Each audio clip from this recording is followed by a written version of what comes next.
Well, g'day curd nerds. G'day curd nerds. Well, g'day curd nerds. Well, g'day curd nerds. Well, g'day curd nerds. Well, g'day curd nerds.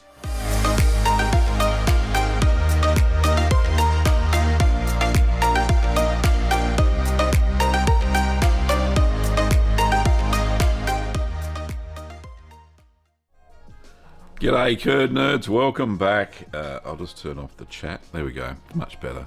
For those who don't know, I'm Gavin Webber and I'm the host of the show, and I will attempt to answer your cheese making questions. Oops, this is Ask the Cheeseman 295. So only 5 away now from 300. Not sure what the special show is going to be, but I've scheduled out all of the episodes until the 300th show. So if you go and have a look at the live page of the channel, you'll see them all scheduled there.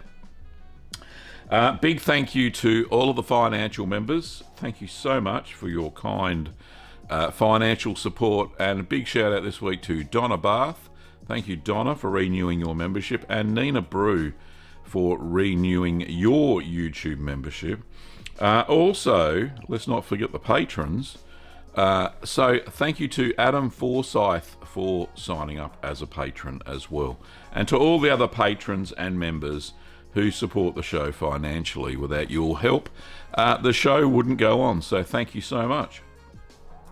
Also, the videos coming up, we have Fromage Fort, which is a cheese spread type thing, very tasty indeed. That's coming up as a premiere at the top of the next hour, so at 9 o'clock my time. So those who are watching live now will be given a choice to skip over to the new video, where I will be there in the chat having answering anybody's questions. So Fromage Fort, very exciting. Kim's already scoffed one of the little jars that I've made. It was only half full, so that's okay. And we'll be having a little bit more on toast this morning for breakfast. So absolutely lovely. Videos coming up. Where is my schedule? Here we go. So videos coming up. On Tuesday, I'll be doing the video shoot for the Domiati, which is an Egyptian cheese or Middle Eastern cheese. It's going to be 50% buffalo's milk, 50% cow's milk. Can be made with goat and sheep as well. There's no really hard and fast rule. But anyway, that'll be coming up. And then we'll be doing, before Christmas, hand cars, Revolution Colonia from, I think it's Uruguay, and Abors from Spain, Baby Swiss from the US, Dry Jack from the US as well, and a goat's cheddar if I can get my hands on some goat's milk. So they're the cheeses coming up before the new year. So that will be absolutely fantastic if you could watch those as I release them. Anyway, back to my head. Where is it? There we are. So yeah, fantastic. Also, don't forget that on a weekly basis I release a podcast episode, so a cheese podcast episode. Let's have a look at that as well. Where the heck did I put that? Cheese podcast. Right, so there is a video version and an audio version. The link for the audio version's there as well. But what I will do is put the link to this for those of you who have not subscribed. It's good to listen to on long car trips, that sort of thing. But yeah, we release an episode just about every week now, so it's really good. I'm getting the hang of it again, so very cool. And all sorts of interesting cheesy topics and interviews and all that sort of stuff. So a few of you have been interviewed who are in the chat. Let me see, who's been interviewed? Jennifer has been interviewed. Patricia's been interviewed. Tracy's been interviewed. But yeah, I'm sure we can grab a few more curd nerds who are regular and make cheese prolifically. Yeah, that'll do. Yeah, we'll do that. Yes, I can see there, Tracy. Yes, you've been interviewed. Now, don't forget, if you're that way inclined, if you have a burning question then you can also always trigger the Curd Nerd Light by doing a super chat, and I will get to your question straight away.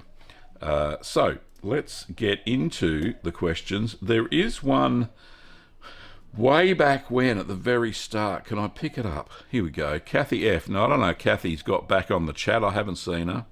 But this was at some ungodly hour this morning, 4 a.m. or something. Anyway, so Kathy's question is, can paper be used to wrap semi-hard cheese to age? Can brie wrap be used? Parchment paper. I'm not liking clammy, weeping, whey, vacuum-packed cheese, but not ready for full air-dried affinage effort. Okay, not sure what you mean by the weepy, clammy, whey, vacuum-packed cheese. I think that there's an issue in your process there somewhere. When cheeses are vacuum-packed, they shouldn't be weeping tons of whey. They should be fairly dry underneath the plastic. Same goes for when you're waxing a cheese. There shouldn't be any moisture under the wax. It should be fairly dry. So either the cheese is too moist when it's coming out of the mould, and you haven't either stirred enough or pressed it hard enough, is a couple of symptoms, or they're not air dried enough, so that the moisture has evaporated during that period. So, yeah, I'm not sure what's going on there. Normally, I don't have any trouble with vacuum packing at all, as you've seen in many of the taste test videos. So let's try and cure the root cause, not the symptoms. Paper to use to age cheese, yes, only if it's a white mould cheese or a blue mould cheese. And use the the micro perforator wrap for that. But for semi-hard cheeses, waxing's probably preferred because it doesn't assert any pressure on the cheese during the cheese ripening time. So hopefully that answers your question, Kathy. And there's a super chat there, and I don't know why it's not triggering, but let's have a look, see how we can do. Tracy says, thank you for covering yesterday's Gavin. I've heard from lots of people how much they've enjoyed it. That's absolutely fantastic. Yes. Let's just trigger it. There we go. Thank you, Tracy, for your kind super chat. Appreciate it. And yeah, it's a great little cheese. There's been so many people. In fact, I'm pretty sure that Liz sent me in a photo of her yesterday's cheese for the gallery today. And the gallery is absolutely massive. 34 photos in the gallery because I missed last week, so I took a break. So, yeah, it's... oh, there it is. The light triggered by itself. It took long enough. Anyway. But, yeah, so lots of people have told me that they've loved yesterday's cheese as well. So congratulations, Tracy, on creating that amazing little recipe. So, well done. Okay, we have another question, and it's from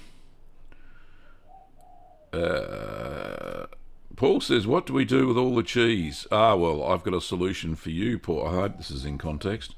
Got a solution for you with the fromage fort. You'll see what we do with all the cheese that's sitting in the back of your cheese cave that you just haven't got around to eating, and sometimes, let's be honest, probably never will. I know that's hard to say, but if you turn it into fromage fort, then yeah, you'll happily eat it. No problems at all. Just ask him. Okay, so Jennifer has a question. Has anybody tried adding fenugreek to cheese? I added some to chowder, and it smells so good, mapley, like they said. No, I haven't added any of that spice to cheese, Jennifer, so very interesting. Yeah, let us know how it comes out, and if you've got a video on it, that'd be fantastic. Lloyd says, question about Scamorza. 2 weeks hanging in the cave or at room temperature and then move to the cave after 2 weeks. I think you're overthinking it, Lloyd. It was just 2 weeks just hanging in the laundry, nothing in the cave, and really they don't ripen it much longer than that. So room temperature for sure, and just hanging up in somewhere where it's not going to get, fluff or stuff all over it. Mine turned out fantastic. I had no issues with them at all. And they didn't completely dry out in those 2 weeks. They had a nice rind to them, which added a little bit of texture and some flavour to the cheese. But 2 weeks was all it needed. So yeah, absolutely fantastic. So you don't need to move it to the cheese cave afterwards for any extra ripening. So alrighty. Annette says, thank you for all your wonderful videos, Gavin. Regards from Annette from Ingleton County in Durham, UK. Thank you very much, Annette. Appreciate that. Next question is from Andrew. Hello, Andrew. Andrew says, your recipe calls for a quarter of a teaspoon of mesophilic culture. The new culture I bought, Sacco MO30, only has a quarter of a teaspoon in the packet, and it says it'll do 100 litres of milk. How much culture should I be using? Okay, yeah, great question. And this comes up all the time. Some brands of cultures are a lot stronger than what other brands are. I find that the Danisco cultures, so like MA40, MA11, MM100, all of the Danisco Choose-It cultures have a lot of filler, so they've got a lot of maltodextrose in with the lactic bacteria. Therefore, there is a lot more. It's a lot weaker. However, the cultures like Codexing, that I think Tracy uses in her store, and Sacco, that I use a lot of, are very strong. They have hardly any filler whatsoever. So go by what the manufacturer says. The recipe is a guide insofar as the dosing for cultures. Always go with the manufacturer of the product. So with Sacco, for a mesophilic culture, it depends on you don't actually say what recipe. It says your recipe. I've got hundreds. I don't know if let's have a look in the chat. Any more information? No. So I would, for that, where it says quarter of a teaspoon, with the MO30, I would use between, probably a 1/16 of a teaspoon, and you wouldn't have any problems whatsoever. So go for a 1/16 of a teaspoon with that very strong culture, MO30, and you'll probably then, and that's for 10 litres of milk, by the way. Sometimes I bump it up to an 1/8 and it's fine, but yeah, 1/16 usually for MO30. Anyway, thanks Andrew for that question. Margaret, hello Margaret. Question says, making Wensleydale with cranberries. At 2 months, it developed a big air pocket under the wax. The wax was bulging away from the cheese. Should I be worried about botulism, or is the fruit fermenting? Yeah, it's the latter. So the fruit is probably fermenting. Problem with Wensleydale with cranberries, sometimes the cranberries themselves will have a yeast on them. So hopefully you sanitized those cranberries okay. So take the wax off, dry it off. There won't be any botulism, especially if you put it under wax, and if you have sanitized the cranberries correctly, then there won't be an issue. If you haven't, then I'd be a bit wary of all that gas production. Also, gas can be produced by the starter culture itself, so it depends on the starter culture used. If there is any gas producing strains within that culture, then that could be the issue as well. In the gallery, you'll also see somebody put cranberries in a cheddar, and you'll see the same effect, and you'll see what I'm talking about. Okay, thanks, Margaret, for your question. Herb has an observation. It says, sometimes it takes me 4 days to air dry a cheese for waxing or vac packing. It depends on the cheese. Indeed. I've even had cheese, especially in winter, take up to 5 days air drying.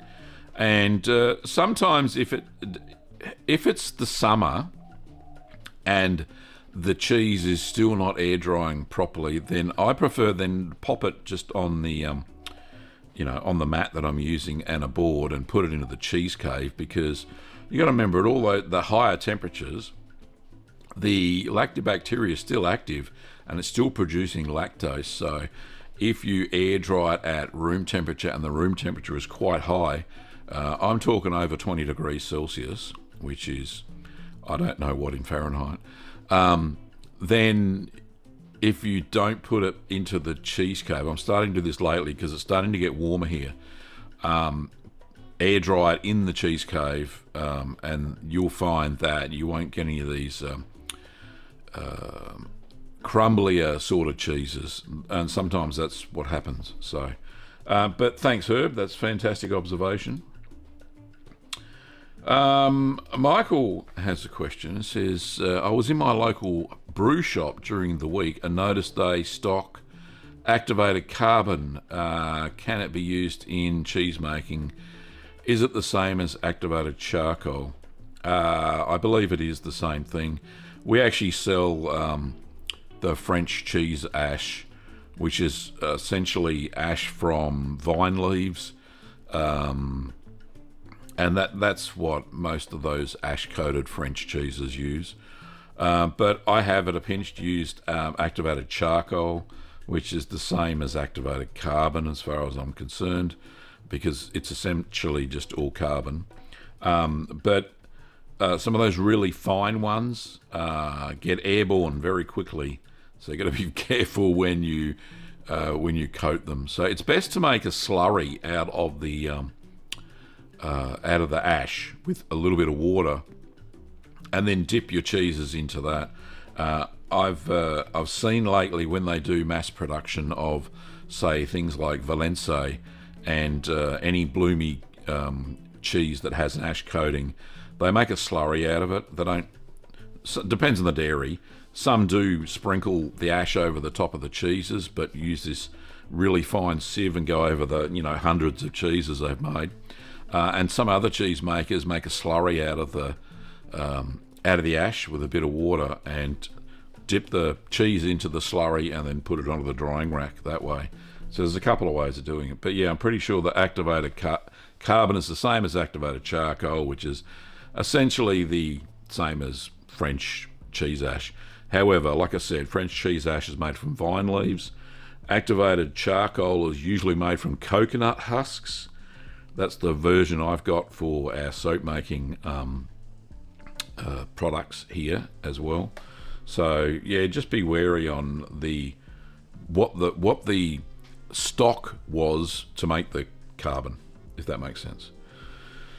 Okay, Kathy says, what's the most flavorful cheddar culture in anyone's opinion? In my opinion, Kathy, for what it's worth, I tend to now use for cheddars, I use MA 4000 series. So that can be 4001, 4002. It's the same culture. I tend to find that those cheddary sort of notes come out really strong, and they're lovely. I have compared a cheddar that I've made with just basic mesophilic like MO30 or MA11, that style. So it's only got Lactobacillus lactis subspecies lactis and subspecies cremoris in it. So MO30 or MA11, they're milder than what the cheddars that I make with MA 4001, which actually has 4 different strains of lactic bacteria in them. So I prefer now to use MA 4000 series for any cheddary style if I want it with a nice robust flavour. So that's my opinion on that. Paul says, Gavin, I finally made my first Leodama. I waxed it over a few days ago and moved it from the fridge to the cave we'll move from the fridge to the cave in 2 weeks. Is 6 weeks overall the ideal aging time? I found that it was, and I got a good gas production Paul. So, yeah, I wouldn't go much more than that. It depends on the eye formation. If you're getting a bit of eyes, if the eyes are going crazy, then ease back on the ripening time. Put it back into the cheese cave from the the warm aging part to form the eyes. Put it into the cheese cave quicker, and that'll slow down any eye development as well. Robin says, good morning. Good morning, Robin, to you as well, and to Titus, who's late. Goodness me. Excuse me. Halifax says, at your age, what satisfies you the most? I hope you're talking about cheese. Well, all the cheeses, basically. Making a new cheese gets me excited. So, yeah, there you go. Goodness me. Christy says, hi, Favin. Who's Favin? I'm Gavin. Made a Belper cannoli batch. Gorgeous. Timed all my cheese to be ready for a charcuterie party. Castle Blue, Guido's, smoked paprika caffili, farmhouse cheddar, petite blue, fundy fog. Can't wait. Christy, that sounds like a monster effort. Well done. Getting cheeses to age right at the right time for a certain date is a skill, that's for sure. So congratulations. Hopefully that'll be very exciting stuff. Goodness me. Question from Margaret says, how should I sterilise cranberries? Pour over boiling water. Will that make them very moist? Okay. So what I did, there's a couple of ways you can sanitise anything that you put into your cheese. So there's one method is to put them on an oven tray if they're already moist. So put them on an oven tray on some parchment paper or baking paper. And put them into the oven at between 100 and 120 degrees Celsius for between 10 and 15 minutes. And that'll kill off any yeasts, any moulds on the outside that may cause your cheese to puff up or to off gas. The other way is to just gently boil them, bring them to Put them into some water, about a cup worth of water or half a cup, depends on how many cranberries you're putting in there, and bring them to the boil and then simmer for about 5 minutes, and that'll also kill off everything. Strain them out. If you want to put the water that you strained, that you boiled them into the milk before you start adding anything else, you can do that as well. And that'll add some sugar into the mix as well, just a little bit, hopefully natural sugar. And then, drain off the cranberries and then add them into the curds when it's time to add those. I'll start again. Time to add the berries. There you go. All right. I hope that helps, Margaret. So, otherwise, you will get things puffing up. Tracy says, this is in reply to Kathy's questions, says, I love Alpine by Codexing. It has everything in MA 4000 series and adds Helveticus as well for that sweetness. So, yes, that is a good suggestion. Thank you, Tracy. You can do that. Herb says, my wife keeps buying provolone, so I'm going to make some. Any tips for a large batch? It'll be very stretchy. A lot of provolones that I've seen now coming out of Italy, I've looked at some videos lately, and they're using big molds, big tubular molds that they put once they've stretched the curds and all that good stuff, that they put them into these big tube molds, and then when they hang them for a large batch, Herb, they put them into some sort of wire netting. It's not wire, some string netting to hold it when they're ripening it. So there's some tips there. So put that in a mold. It'd be better to mold it than to shape it, and they usually put it into a cylinder shape, and then once it's come out of the cylinder and it's been brined and it's cooled down, then they use a string mesh that they then put the cheese into so they can hang it. So there's some tips there. Alrighty, Dan says, could you explain how and what leuconostic cultures are, please? What is their typical purpose in cheese making? Yes, I can do that. Dan, if I can find the my little reference. I'm pretty sure it assists with diacetyl production. What the heck is it? Oh my goodness, if I could find my documents. Thank you, Robin, for your super chat. I'll get to that in a second once I find what I'm trying to open here. Here we go. Will this help? Second monitor for Dan. Very small writing, but Ludosonic. Let me fucking go down the bottom. Here we are. All right. It's here somewhere. Have I missed it? It's in the legend. This is a legend. Cremoris.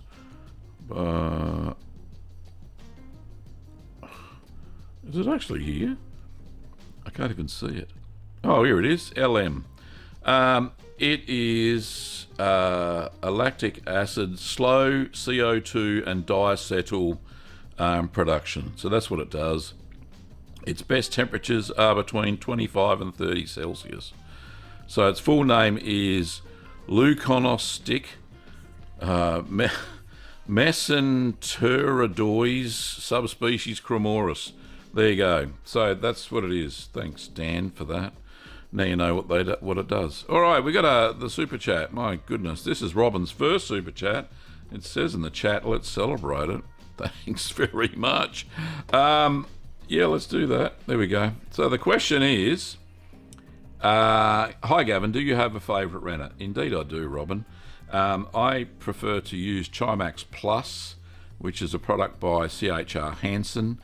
I get it from a wholesaler called, what are they called? Green Living Australia, which I get wholesale and then resell. So it's in our store, it's the IMCU 200 version. Let me just pull up the store. Do I have it somewhere? One of these tabs. Yeah, so if we go to the cheese making section of Little Green Workshops, which is the shop that me and Kim run, so it's this one here. So a liquid vegetarian with a dropper cap, 200 IMCU.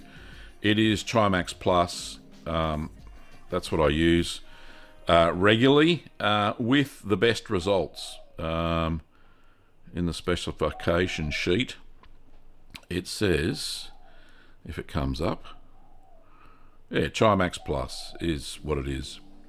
There we go. So that's what I use. If you can get your hands on some of that, you won't have too many issues at all. So let's go back to my head. There we are. Alrighty, so Chimax Plus. Alright, it is nearly time for the gallery. Hopefully we're not going to go over time. So what I'm going to do, I'm going to start the gallery now, and let's get that all prepped up, because there are so many things in the gallery.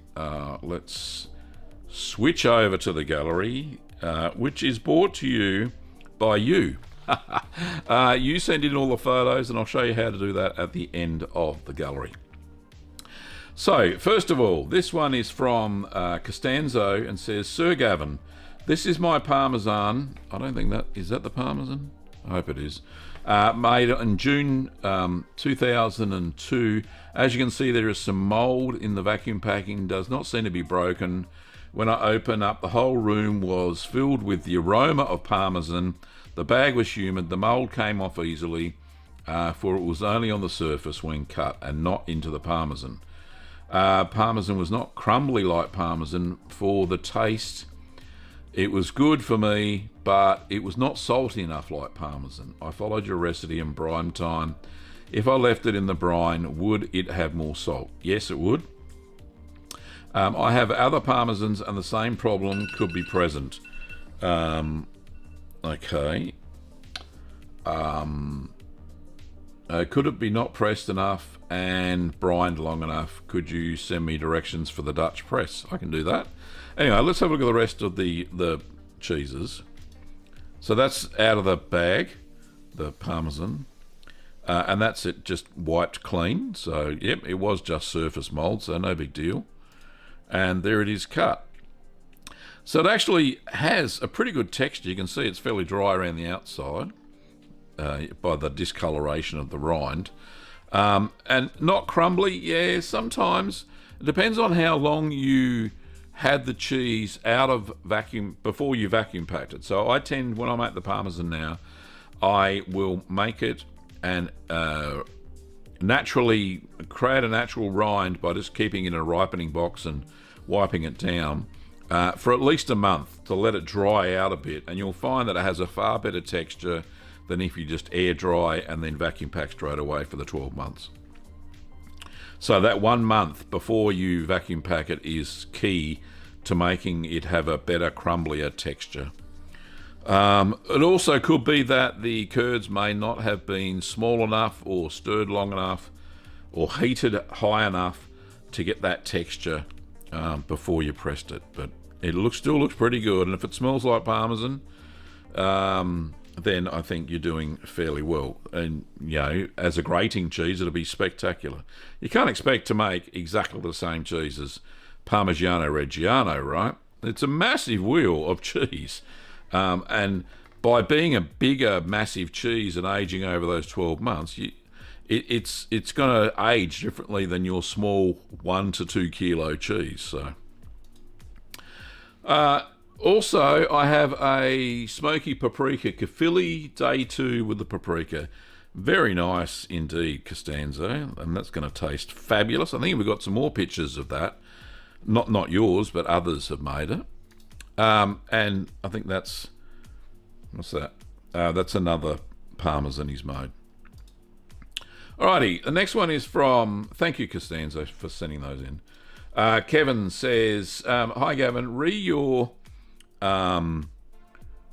your Stilton video. I have a top tip for you and fellow curd nerds that may be useful. Instead of using a cheese cloth to wrap the Stilton, I used an elasticated cotton face mask cover that is a perfect fit for the 120mm mold.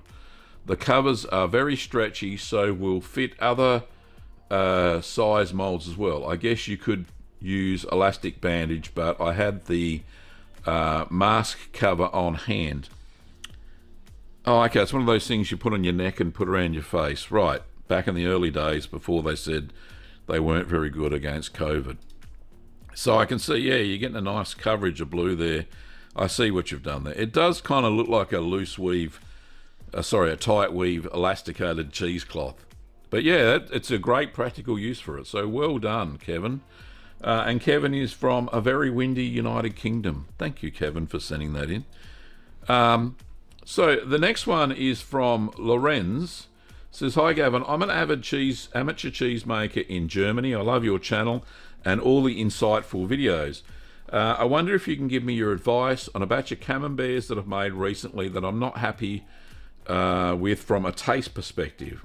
I have attached a photo of one of the little babies. They actually look quite good from a visual standpoint. The taste, however, is unfortunately quite acidic and a little bitter. Do not understand why this is the case. I've done camemberts with a recipe from cheesemaking.com with raw cow's milk, which is quite accessible here in Germany. I followed the recipe quite well. The only deviation is that I used MM100 cultures instead of the C21 or Floridanical that they are stating in the recipe. Also tend to use little less rennet since I'm using raw milk. The cheeses have ripened for 6 weeks in the fridge at 8 degrees Celsius. Could you have any ideas why the acidic bitter taste has developed? I appreciate your thoughts. Best regards and keep curd nerding. Keep curd nerding. Lorenz. Yes, you got a great texture there, by the way. As you can see there, you got a nice paste on the inside. I do believe there's maybe a couple of things going on. So one of them is not enough salt. Definitely is usually the culprit for a bitter and acidic taste. Remember that the lactic bacteria continues to consume lactose and turn it into lactic acid during the process, and salt, the right amount of salt, inhibits that from happening. So that could be the main problem. So there's a couple of ways to do it. You can either brine the cheese. Some manufacturers brine the cheese, depending on the size. This size I would do about between 2 and 3 hours in a 18% brine solution. Or make sure that when you dry salt the cheese, you're using about 1/4 teaspoon of salt on either side when you're doing the flipping thing. And that will make sure that you've got enough salt, and that'll inhibit the lactic bacteria as it ages. The lower temperature seems to be okay that you've said there. Ripen for 6 weeks in the fridge or normal fridge at 8 degrees. Kitchen fridges tend to be about 4 degrees Celsius, so hopefully you're measuring that okay. But yeah, that lower temperature is okay. But I think, the lack of salt. I don't think it's anything to do with the cultures. MM100 has 3 strains in it, so that's okay. Floridanica has 4 strains, so it's no real big difference, and that wouldn't cause the acidic and bitter taste. It's a lack of salt, so that's what I think it is, Lorenz. So, fantastic. Thank you for sending in that photo and your question. The next is from Liz, and Liz Garson over in New Zealand says, "Good morning, Gavin. I decided to give the yesterdays a go, and this is the result. It is made using raw milk, and I'm very pleased with the result. It's remarkable to make a table cheese so quickly. It's got a smooth texture which is squeaky on the teeth, and a very mild flavour after just one day. I would definitely serve it up to guests as it is, but I have put 3/4 of it into the cheese box in the cave to see how much flavour develops in the next few days. The only problem was getting my timing wrong. I started at 8:30 a.m, and as a result, it needed to come out of the press and into the brine at midnight. So it was an interrupted sleep. What sacrifices we make for cheese. Indeed, Liz. Next time, I'll time it so it's in the press overnight. Yes. It made a delicious brunch with sourdough, bread, chutney, and salami, all homemade. Oh, that's fantastic. Well done, mate. And it looks delicious too. Thanks heaps to Tracy for creating the recipe, and thank you for the video. I'll definitely be making it again. Next week I'll be trying your charus in my new baskets. By the way, it's pronounced char-ors. Char-ors, like a horse. Right, char-ors. There we go, I'll say it that way. Thanks for all you do to connect and inform us curd nerds. All the best. Thank you, Liz. And your yesterday's cheese looks amazing, as does the salami. Goodness me. I've made salami before, and it kind of looked like that. It tasted pretty good. But, yeah, you've outdone yourself. And the chutney and the bread. Goodness me. That's fantastic. The next one is from Lloyd, and Lloyd says, "Hi, Gavin. First up, I love using sous vide for temperature control, but I'm always a little sketched out by using the sink, even when I sanitize it. I recently got the Anova sous vide bin. Oh, right, the big plastic bucket. Yeah, righto. And my 3-gallon pot fits perfectly. I'll still have to use the sink for the 6-gallon batch. Second is my char-ors. There you go. Second photo. Oh, look at that. Oh, I love that geo wrinkly bits. It has immediately become my wife's favourite cheese. So easy to make, fast, and is creamy and delicious. Indeed, Lloyd, it is an amazing little cheese. I don't know why I hadn't made it earlier. But char-ors, I got it right the third time, is a good-looking cheese. And there's the inside. Yeah, it's typical lactic cheese. Very, well, I'm not going to say chalky, but it is creamy. It looks chalky, but it's not. It tastes fantastic. So well done, Lloyd. Congratulations on your char-ors. I'll get it right in a minute. The next one's from Mark. Mark's got a bit of a dilemma here. He says, "Hi, Gavin. Following your advice regarding adding less starter culture when using raw milk, I added half the culture to your washed curd cheddar recipe. Washed curd cheddar? I don't think I had one of those, did I? Well, it's only washed curd cheddar style is like Colby. Sure it's not the stir curd cheddar recipe? The cheese went well, definitely softer. I may have a gas issue. Smiley face. Yes, I think you do. Look at that puffed up cheese. This is about a month old. I'm going to reseal it and put it back in the cave. And there's a Star Trek reference. She cannot take it, Captain. I think she's going to blow. Yeah, indeed. The dark spots are okay. They're added cranberries to it, as it's going to be a Christmas cheese. Fromagely yours, Mark. Thanks, Mark, for sending that in. Appreciate it. Hopefully you sanitize the cranberries, because that's something's off-gassing there. Something shocking, and I would say that's probably the cranberries. So could be a little bit of yeast in there as well. I would definitely take it out of the bag, air dry it a little bit. Looks pretty moist by the look of the moisture on the bag, but air dry it and then vacuum pack it again, and hopefully the cranberries have finished doing their things. You got to be careful with additives, you really do. Make sure they're sanitized, as per the methods I said earlier. Or otherwise, these cheeses could be prone to infection. You don't want to get all your Christmas guests sick, that's for sure.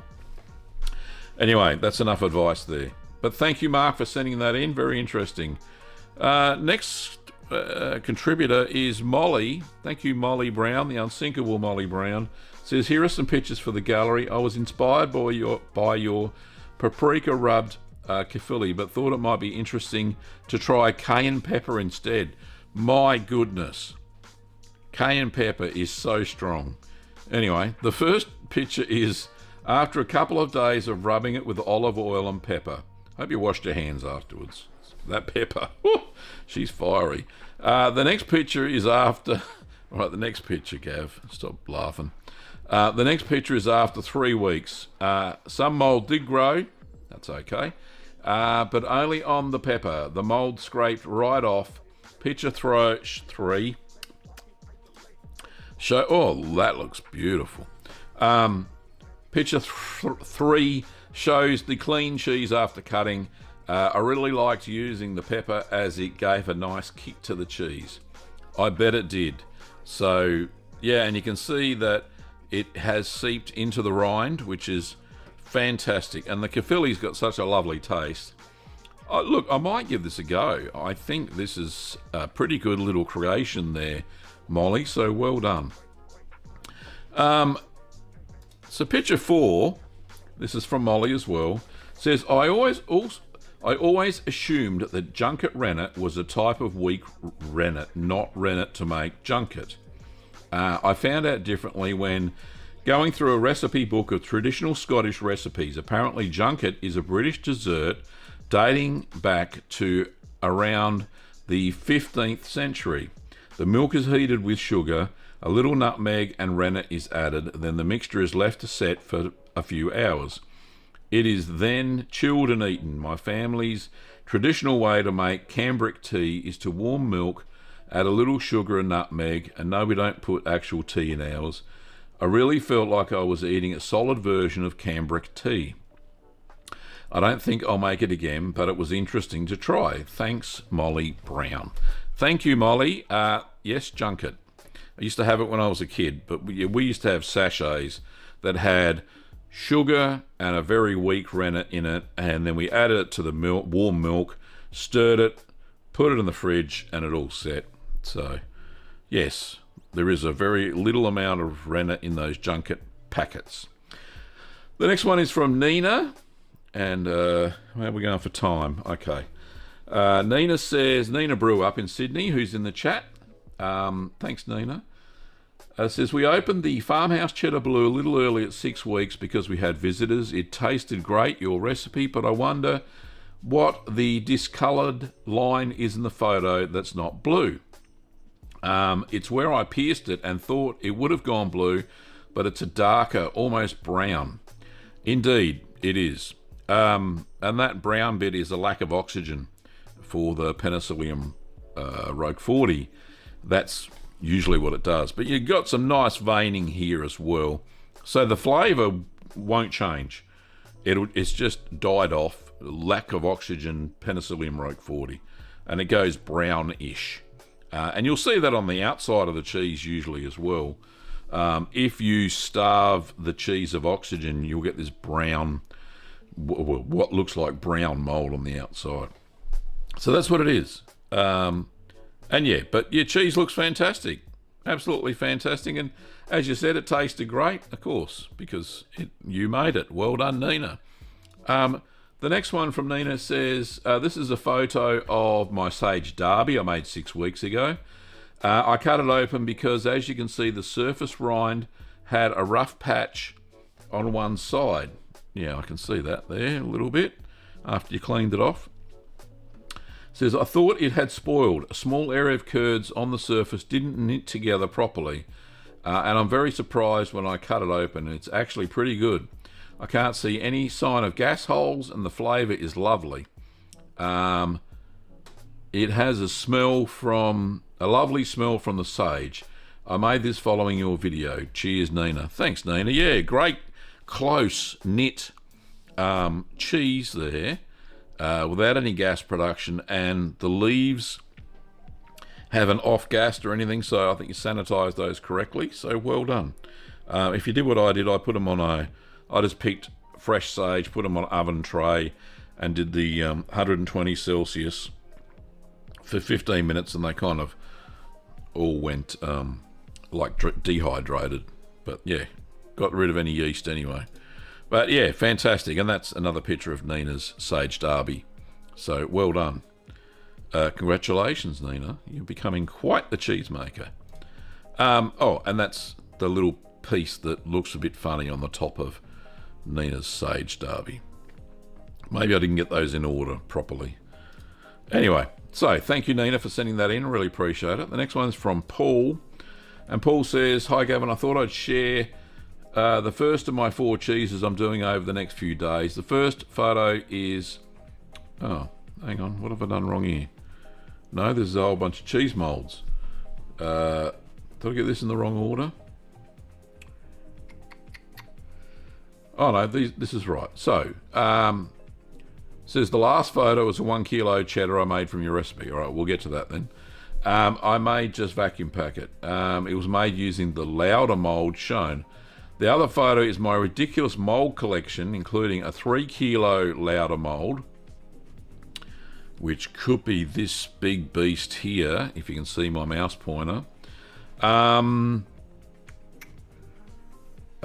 then also a 3 kilo flat mould, a 1 kilo Gouda mould.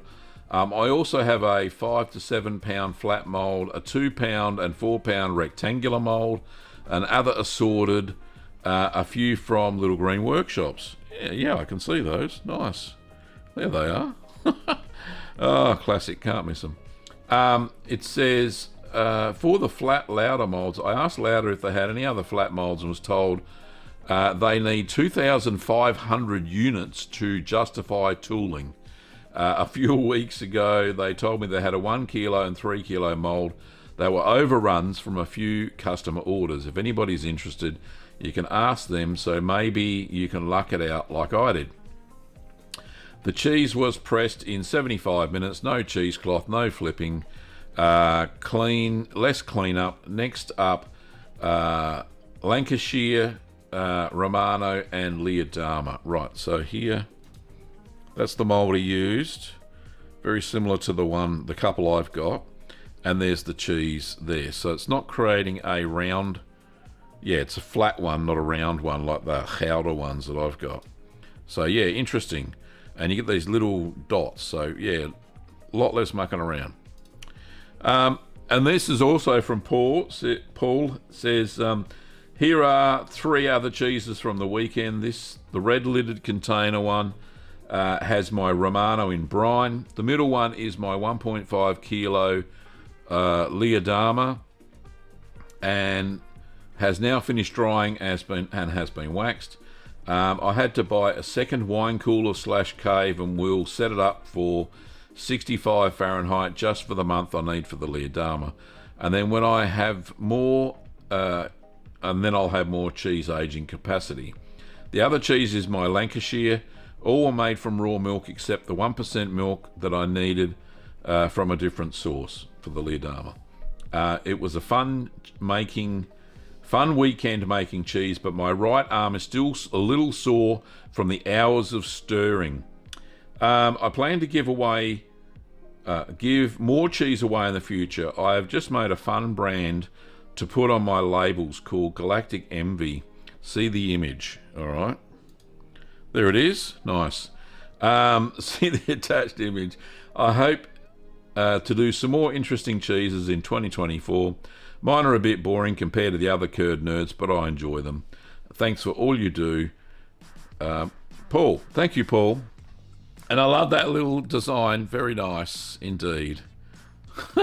Very cool cow indeed. Thanks for sending all those in, mate. I'm envious of some of your moulds. I know they're very expensive from Lauder, so you got a bit of cash there to throw into the mould acquisition. The next photo is from Samuel. And this is a picture of Samuel making his cheese. It says, "Hello, Gavin. I'm delightful." Oh, sorry. I'll start again. "I am new to the delightful art of learning this craft, a passion that has recently captivated me. I live in Googong, New South Wales and Australia, and have embarked on the fascinating adventure of crafting cheese. I have a question regarding my Havarti cheese." Okay, let's have a look. No, that's the cheese cave. Says, "Following the week turning, I faithfully tended to my cheese, carefully washing it every Friday with my trusty 18% brine solution. However, after 3 weeks, a puzzling occurrence happened. The outer layer softened and slid off." My goodness, what happened there? "It occurred to me that my actions might have inadvertently played a role. I observed that the Friday brine wash left a significant amount of moisture on the cheese's surface. In a bid to salvage my creation, I embarked on a mission of rescue. Swiftly, I cleaned the cheese box, meticulously removed the soft cream-like outer layer that had detached, and with a careful helping hand, applied a solution of vinegar, hoping to mitigate any potential issues. Remarkably, the cheese retained a nice aroma." Can you please tell me what happened? Yeah, too much moisture, Samuel. It's gone mushy from too much wiping. When you wipe it, you only actually just moisten the cloth that you're going to use to take any of the mould off, of any mould forms. And with Havarti, once it's air dried, you really don't need to wash it too much.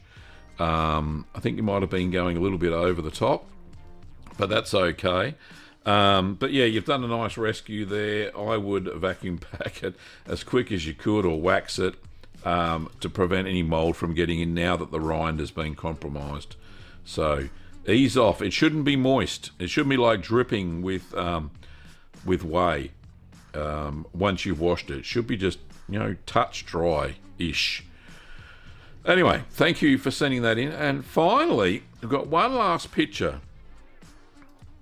Oh, that's sorry, this is Samuel's picture. Sorry, there's maybe one more. Can I go any more? Yeah, one more. So you can see that the rind is very, Havarti's a very soft cheese. And yeah, he's done a rescue there and cleaned it up. So that's fantastic. All right, one last. This is Nev. Say good day to Nev, everybody. This photo was sent in by Shauna. Says, "Good morning, Gavin and Kim. I've been a bit quiet sending photos, but not in making cheese. I made a stir curd cheddar yesterday. All went well, except that the follower slipped during the final pressing, so it's slightly wonky.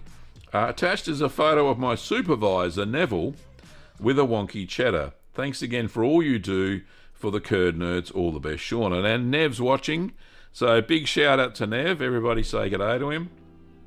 Shauna's dad, and yeah, obviously helping to make the cheeses. It doesn't look too wonky to me, Shauna, but maybe it's the angle. But good looking cheese nonetheless. Well done. And thanks for sending in the photo of Nev Shauna. That putting a name to a face is absolutely fantastic. Alrighty, so back to me. Not as good looking as Nev, obviously. So thank you so much, everybody, for sending in your photos. If you want to send in a photo, then you can do that. And all you do is you go to the channel. Here we are. And YouTube have kind of crunched these all up together, which is good because they're all over the place. You go to the About tab. That's what you do. And in the About tab, you go down here to Details, for business inquiries, view email address. So click that, and you'll see the email address that you need to send your photos to. So if anybody's got any photos of your cheese creations, and Paul said that his were boring. I don't think so. They were lovely photos.